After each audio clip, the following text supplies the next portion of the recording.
guys like to know? We would like to know, well, firstly, what is the disease? It is called Wolff-Parkinson's White syndrome. It is a heart condition that people are born with. There's a very big range of severity. There are people who go their whole lives without knowing that they have it, and then there's people who are high risk and they experience multiple attacks from it weekly, sometimes daily. For me, I'm on the low risk side of things. I haven't had anything that directly has triggered it. So, How would you describe your symptoms? there's one that is a very big word called supraventricular tachycardia, which means my heart rate can spike out of nowhere for no reason, upwards of 100 beats per minute, essentially giving me a heart attack. There are other symptoms like getting lightheaded, feeling dizzy. Let's see. That's not what I wanted.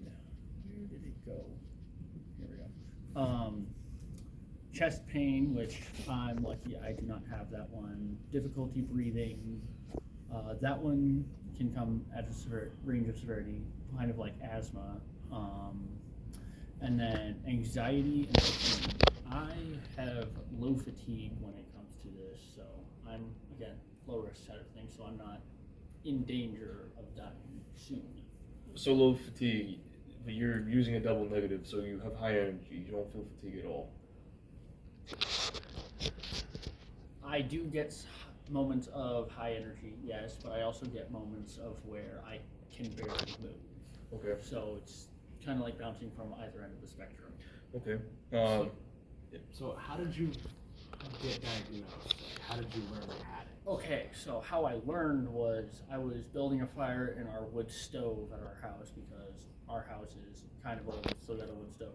I stood up, took about 15 to 20 steps from our wood stove to our kitchen, leaned forward in the doorway because I got dizzy, and then somehow my arm straightened out. I fell over backwards, and I fell unconscious for no more than 2 seconds before I got back up.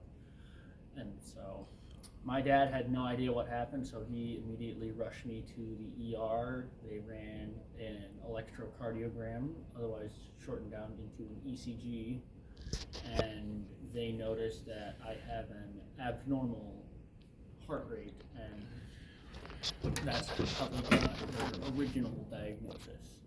So, and then there's multiple ways you can diagnose for that, right? Yes, there are electrocardiograms, which is what I had. Then there's echocardiograms. It's where they do an ultrasound on your heart.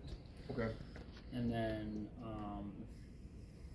as far as I'm aware, those are the only two big tests for it. What if I could let you know that there is more? There are more tests? Interesting. Collectively, there's 4.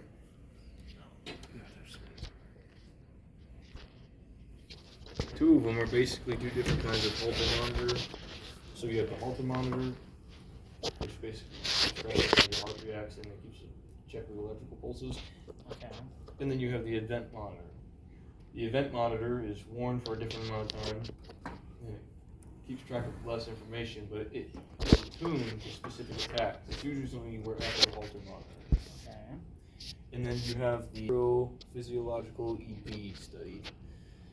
So that basically gives doctors a rundown of how your electrical system looks in your heart, because part of what this is, and I'm sure you know, it's the random nerve strands that shouldn't be there. It's a deformity in the heart, and you're looking at branches that are in spots where they're not supposed to be, so it's causing the heart to contract wrong. And Yep, and it's sending, sometimes it's reusing signals to put the heart off beat.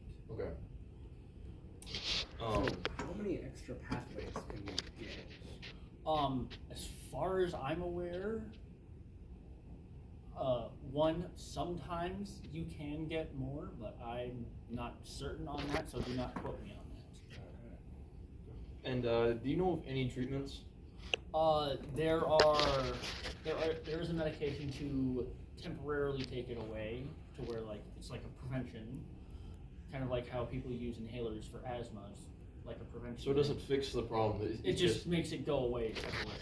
Okay. And then there is something called a catheter ablation, which is where they go through either your leg, your arm, or sometimes your collarbone, and they take a catheter, go into your heart, like try and find where this electrical pathway is, and then remove it with either freezing it or burning it, otherwise known as cauterizing.